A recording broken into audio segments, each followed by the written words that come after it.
Thank you once again for making Locked On Cougars your first listen of the day. Appreciate all of you for being with us. Just a reminder for you guys, if you have not done so already, please join the Locked On Cougars Insider group. Find out the latest on what I'm hearing on BYU sports. For example, Jake Retzloff was at the Super Bowl this past weekend. How in the world did he end up going to New Orleans to go to the Super Bowl? Well, our Locked On Cougars Insider group learned exactly how that came about yesterday. And the best part is those updates come to you in the form of a text message. So join us today on the Locked On Cougars Insider group. Just $5 a month to be a part of the group. But the kicker is you get 2 full weeks, 14 days before you're charged anything. So join us today on the Locked On Cougars Insider group. Link is in the show notes below, whether you're watching this on YouTube or wherever you get your podcast, and join us and have some fun along the path with BYU sports. All right, before we go on today's show, a new law has been introduced in the Utah State Legislature that would allow universities to directly pay college athletes for the use of their name, image, and likeness. Now, I believe it's Jordan Teuscher. It might be, I hope I'm pronouncing that correctly, but he is representing out of South Jordan. He's a Republican out of South Jordan. Said the proposal is intended to keep Utah universities competitive with schools across the country and ensure they don't fall behind because the state's laws are not up to date. Now, some of you may be aware of this, some of you may not.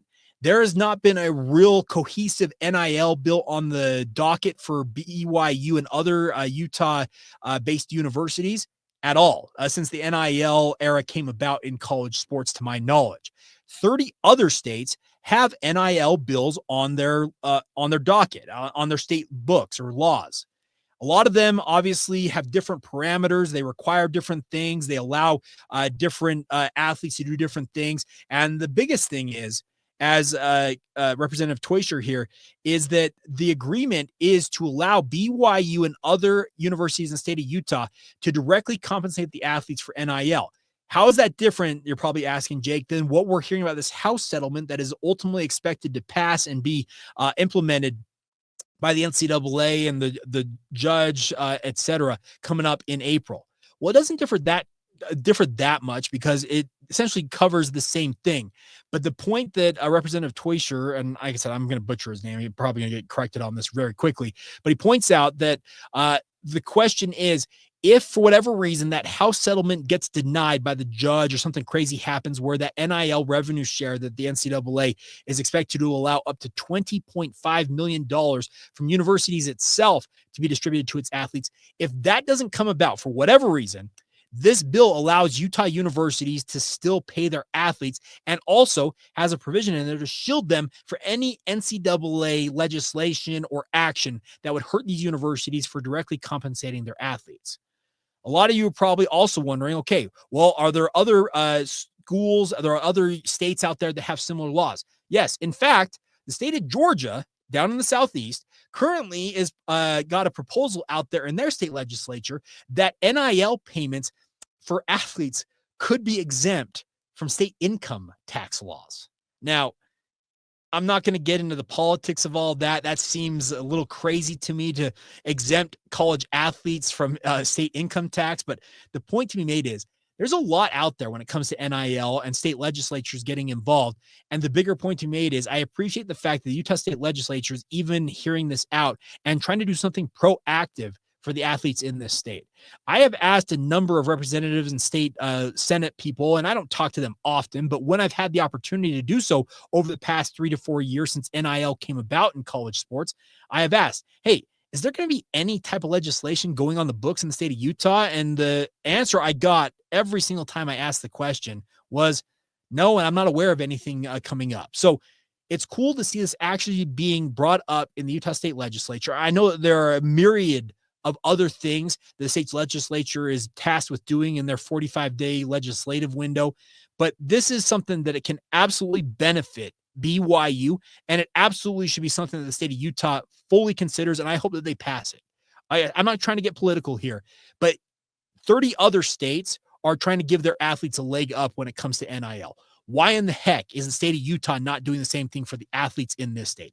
It only enhances, it only helps, it only benefits these athletes, and more importantly, helps BYU go out there and recruit at an even higher level than they already are. We all know that BYU wants to find every type of advantage they possibly can when it comes to their recruiting the recruiting they're going about in different ways when it comes to basketball, football, and across the board in the BYU athletic department, to have this as another, I guess, card or another facet to kind of express to athletes and say, hey, if you come here, the best part is we have state laws that allow us as a university to directly compensate you.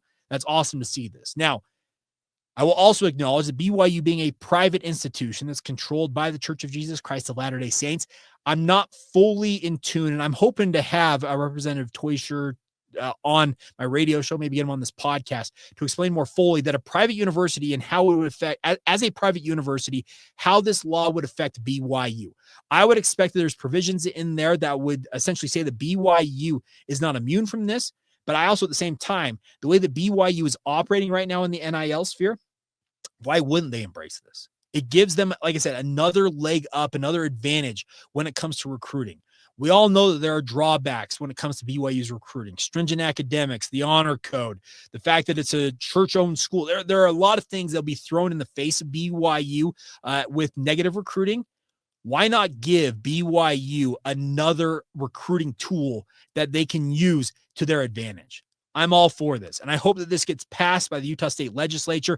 It's intended to go into effect in May, so ahead of the NIL revenue share coming into effect. If it does by the NCAA, that's supposed to take effect July 1. So this is not having to wait too long if it does go into effect, and I hope it passes. I hope that BYU benefits from it. I hope that gives BYU, and I'll also say other universities in the state of Utah, a chance to compete on a more level playing field. We all know that college athletics, it seems more and more to be uneven in so many different circumstances. But when 30 other states have already passed similar or like-minded legislation regarding NIL and trying to give their student athletes a leg up, hey, the state of Utah, they can do BYU a solid and help them out along the way as well and give them another tool to go out there and recruit with. So I hope this passes. I hope it comes into effect, and I hope the BYU athletes cash in because they deserve it. There's billions, with it be billions of dollars being generated on the play, the NIL of these student athletes. They deserve a sizable cut. They've deserved a sizable cut for years now. I think they said 40,000 athletes have applied for essentially back pay via that house settlement. So there's a lot of athletes hoping to cash in on this, but the future athletes as well, they want nothing more than their cut of the pie, and this could give them another piece of that pie out there. And I hope it comes to fruition and allows BYU to use it to their advantage. All right, there you go. So that's what I got for you guys on this Tuesday edition of the show. Truly do appreciate all of your guys' support. It means the world to me that you guys continue to consume this content. I do want to give a shout out to Kenny Cox, BYU Sports Information Director for football. Had me speak to his class last night. I think it's Comms 306 down at BYU. Had a great discussion about my background in media, what I kind of see the future of being. To all the students, if you're watching this podcast for the first, or in case some of you guys have been watching it or listening for multiple years, thanks for letting me come and talk to y'all. So just want to give you guys a public shout out to Kenny Cox's class. They were really, really cool. And I think the future of sports media is quite bright because they had a lot of really good questions and it made me think about a lot of different topics. And I'm still thinking about them right now. But nonetheless, as always, thank you for making Locked On Cougars your first listen of the day. And once again, as always, thank you for being everydayers with us right here on the Locked On Cougars podcast.